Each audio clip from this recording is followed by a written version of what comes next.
Hello students, मैं doctor अर्का पाठक, principal Umiya कन्या शिक्षा महाविद्यालय मंडलेश्वर। मैं आप सभी के साथ बीएड 4 सेम के थर्ड पेपर समावेशी शिक्षा का सृजन के तहत विशिष्ट बालक के बारे में आज डिस्कशन करूंगी। विशिष्ट बालक क्या होते हैं, विशिष्ट बालकों की डेफिनेशंस एंड विशिष्ट बालक कितने प्रकार के होते हैं, इस विषय पे मैं चर्चा करूंगी। विशिष्ट बालक क्या होते हैं? विशिष्ट बालक वो होते हैं जो सामान्य बालकों से शारीरिक, मानसिक और सामाजिक क्षेत्रों में बहुत भिन्न होते हैं। सामान्य बालक, आपने देखा होगा सामान्य बालक कैसा होता है, जो नॉर्मल एक्टिविटी करता है, नॉर्मल आपसे बिहेव करता है। लेकिन जो असामान्य बालक होता है, जैसे फिजिकली हैंडीक्राफ्ट हो या मेंटली डिसेबल हो या सोशल डिसेबल हो, वो बालक के अंदर हेजिटेशन होता है, वो आपसे प्रॉपर शेयरिंग नहीं कर पाएगा।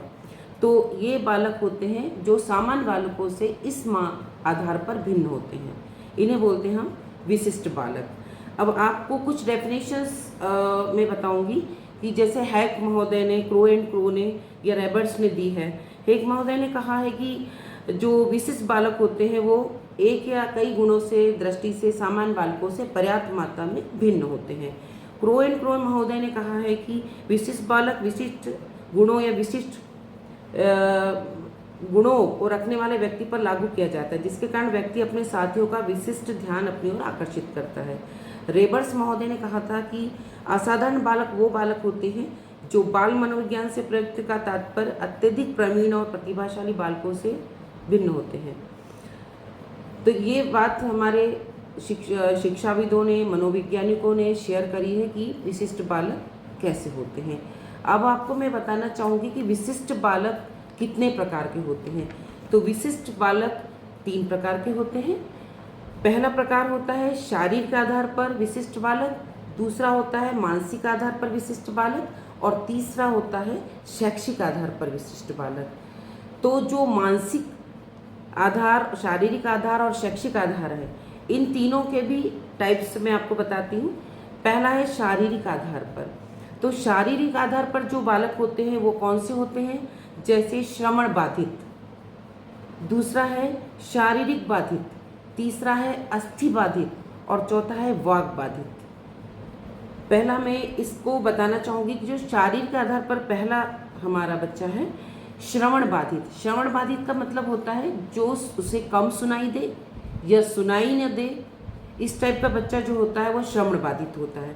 मतलब आप क्लास में टीचिंग कर रहे हैं लेकिन वो बच्चे को सुनाई नहीं दे रहा है, ये बच्चा किस कैटेगरी में आएगा, स्पेशल चाइल्ड में। दूसरा है शारीरिक बाधित। शारीरिक बाधित से मतलब विकलांग बच्चा, जैसे किसी के अब एक पैर कमज़ोर है या नहीं है, या एक हाथ नहीं है, या एक आँख में कुछ कमी है, या एक कान में कुछ कमी है, मतलब फिजिकल तौर पर, शारीरिक तौर पर जो बच्चा अपंग होता है उसको हम बोलते हैं शारीरिक बाधित। अब तीसरा इसमें अस्थि बाधित। अस्थि बाधित से मतलब था, अस्थि से समझते हैं आप हड्डियाँ, जिसकी हड्डियाँ कमज़ोर हों, जो प्रॉपर ग्रोथ नहीं कर रहा हो, जिसका ग्रोथ एंड डेवलपमेंट नहीं हो पा रहा हो, तो वो अस्थि बाधित बच्चा कहलाता है। ये भी विशिष्ट बालकों की श्रेणी में आता है। चौथा है वाक बाधित। वाक बाधित यानी बोलना, जो बोलना है हमारा कम्युनिकेशन, जो बच्चा प्रॉपर बोल नहीं पाता या उसकी उच्चारण अशुद्धियाँ होती हैं, उच्चारण उसका प्रॉपर नहीं है, या उसकी स्पीड अच्छी नहीं है, या वॉइस प्रॉपर नहीं है, या प्रॉपर रीडिंग नहीं कर पा रहा है, इस प्रकार का बच्चा जो होता है वो वाक बाधित होता है। मतलब वो तुतलाना जिसको बोलते हैं, तुतलाता है, हकलाता है, प्रॉपर उसका प्रोनाउंसिएशन नहीं है, उसका प्रॉपर कम्युनिकेशन नहीं है, या उसकी बात किसी और को सुनाई नहीं दे रही है, जो इस टाइप का बालक होता है वो होता है वाक बाधित। ठीक है, ये होते हैं शारीरिक आधार पर जो विशिष्टता लिए होते हैं। सेकंड मैंने आपको बताया था मानसिक आधार पर विशिष्ट। तो मानसिक आधार पर भी 4 प्रकार के जो बच्चे होते हैं विशिष्ट होते हैं। पहला है मंद बुद्धि, दूसरा है पिछड़े बालक, तीसरा है धीमी गति वाले बालक, चौथा है अधिगम असमर्थता वाले बालक। ये 4 प्रकार के बालक जो होते हैं वो मानसिक आधार पर विक्षिप्त होते हैं।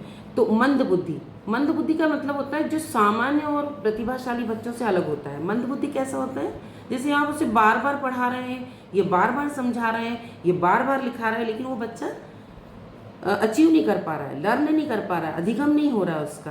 तो ये बच्चा होता है मंद बुद्धि, जिसको बहुत थोड़ा सा समझ में आए या ना आए, ये मंद बुद्धि की श्रेणी में बच्चा होता है। पिछड़ा बालक कौन सा होता है, जिसके अंदर एक कॉम्प्लेक्स होता है कि मैं कैसे आगे जाऊं, या हम इनको बोल सकते हैं कि जो पिछड़े बालक होते हैं वो कैटेगरी वाले होते हैं, या कैटेगरी वाले ना भी बोलें तो ये मानसिक तौर पर इनको हेरिडिटिकल प्रॉब्लम भी हो सकती है कि माता पिता में अगर पढ़ाई की जिज्ञासा नहीं है या माता पिता पढ़े लिखे नहीं हैं, तो ये बच्चा क्या होता है, ये भी पिछड़ जाता है, ये भी आगे नहीं आ पाता। फिर तीसरा है धीमी गति से। जैसे आपने देखा होगा क्लास में टीचर पढ़ाता है और बच्चे सारे सुनते हैं, पढ़ते हैं, लिखते हैं और जवाब भी देते हैं, लेकिन जो धीमी गति वाला बच्चा होता है वो स्पीड से नहीं लिख पाता, स्पीड से नहीं सीख पाता। तो बार बार वो टीचर पूछता है कि मैं बोर्ड को रब करूं, तो वो बच्चा पीछे से कहता है नहीं। क्यों? क्योंकि वो बच्चा स्पीड से नहीं लिख पाता, धीमी गति से लिखता है। चौथा बच्चा होता है अधिगम असमर्थ। अधिगम यानी सीखना, लर्न करना। तो अधिगम असमर्थ का मतलब जैसे आप पढ़ा रहे हैं प्रॉपर क्लास में, लेकिन वो बच्चा सामान्य बच्चों से विलग वो सीख नहीं पाता उस टाइम दिन में। ये मान लीजिए आप 30 मिनट की क्लास ले रहे हैं, एक कंटेंट पढ़ा रहे हैं, लेकिन वो बच्चा जो है वो प्रॉपर सीख नहीं पा रहा है। क्यों? क्योंकि अधिगम असमर्थ है, क्योंकि उसके पास कोई वीकनेस होगी, फिजिकल, मेंटल, मॉरल जो भी होगा, या उसको कोई कमजोरी होगी बचपन से, या कोई डिसेबल होगा मानसिक तौर पर। वो इस टाइप का बच्चा जल्दी सीख नहीं पाता क्योंकि मानसिक रूप से वो विक्षिप्त है। थर्ड नंबर पे आता है शैक्षिक आधार पर विशिष्ट बालक। तो शैक्षिक आधार पर 3 टाइप्स होते हैं।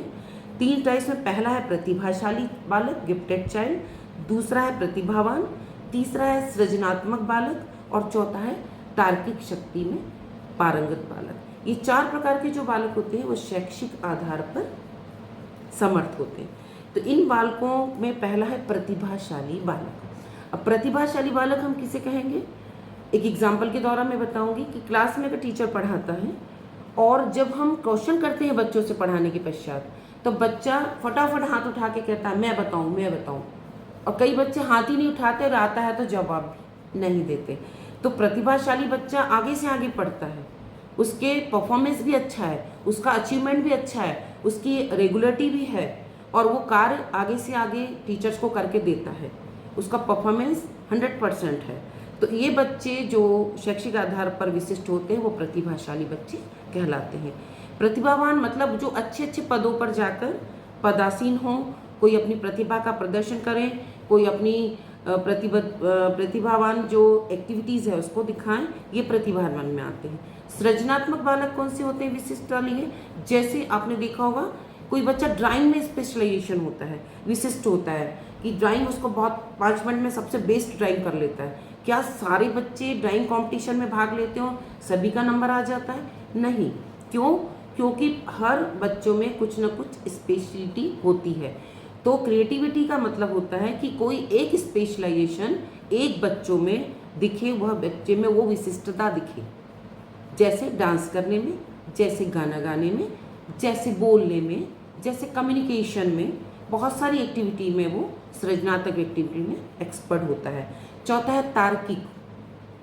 तार्किक यानी तर्क शक्ति करना। जैसे आपने कभी कभी छोटे बच्चों को देखा होगा, कभी वो क्वेश्चन करते हैं अपने माता पिता से कि ये प्लेन उड़ रहा है तो ये उड़ क्यों रहा है, कैसे उड़ रहा है, तो उसको प्रॉपर अपने टेक्निकल आंसर पेरेंट्स उसको देते हैं कि प्लेन क्यों उड़ रहा है, क्योंकि वो तर्क कर रहा है आपसे, उसको जवाब चाहिए। या क्लास में जब टीचर पढ़ाता है तो बच्चे उसके क्रॉस क्वेश्चंस बोलते हैं, हम क्रॉस क्वेश्चन करता है कि सर ये चीज़ ये यहाँ से इतने किलोमीटर पे है, तो अगर हम साइकिल से जाते हैं, ट्रेन से जाते हैं या 4 व्हीलर से जाते हैं तो हमारा डिस्टेंस कितना होगा, तो कम क्यों लगेगा।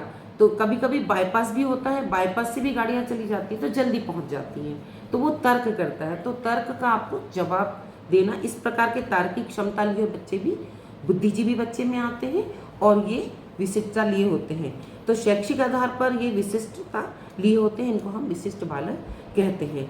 तो ये 3 प्रकार के जो मैंने आपको विशिष्ट बालक बताए, शैक्षिक आधार पर, मानसिक आधार पर और शारीरिक आधार पर। ये 3 आधारों पर हम विशिष्ट बालकों को क्लासिफाई कर सकते हैं और उस आधार पर टीचर उनको ट्रीटमेंट दे सकता है, उनको पढ़ा सकता है और उनको प्रॉपर गाइड कर सकता है और उनके लिए जो गवर्नमेंट की योजनाएं होती हैं उनको भी एप्लीकेबल कर सकता है। आज इस वीडियो में मैं इतना ही बताऊंगी। नेक्स्ट वीडियो में मैं आगे के जो विशिष्ट बालकों का उद्देश्य क्या है और उनके लिए गवर्नमेंट ने कौन कौन सी योजनाएं बनाई हैं और विशिष्ट आवश्यकता बालकों जो बालक हैं विशिष्ट आवश्यकता वाले, उन बालकों के लिए तकनीकी की क्या भूमिका है, इसके बारे में चर्चा करूंगी। आज के लिए इतना। Thank you so much.